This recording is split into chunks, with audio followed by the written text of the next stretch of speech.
Now we're going to merge the three objects that we drew and move our curve down, and the drawing will be done up to a point, but there's some other things I want to demo with this project. So just as I showed in the last screencast, marquee selection, selecting all the objects I want to merge, go over to my Pathfinder palette, choose Unite, and here's our nice silhouette of our cup that we drew.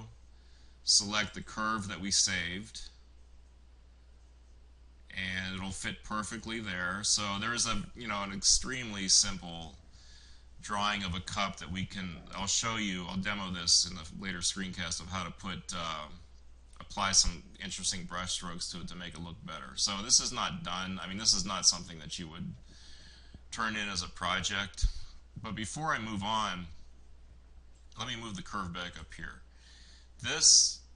We have this like perfect silhouette of our drawing, and take it on faith for right now, because I'll show you how I'm going to use this in a later screencast. But whenever you have this like nice perfect outline of your object that you're drawing, it's a good idea to save it, the silhouette.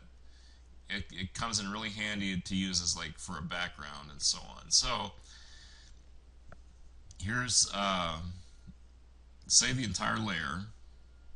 It's over here on what I called lines. I'm going to pull that down and copy it, lines copy. Instead of lines, I'm just going to call it cutout, because quite frankly I don't know how to spell silhouette.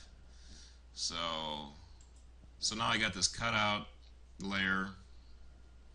I don't need this thing on the cutout layer. So here's what I got here. Let me turn off everything. So I got this cutout layer, and that's my object. I'm going to use it later. I'm just going to lock it, turn off the eyeball, and I'll come back to this in a later screencast on how to use this.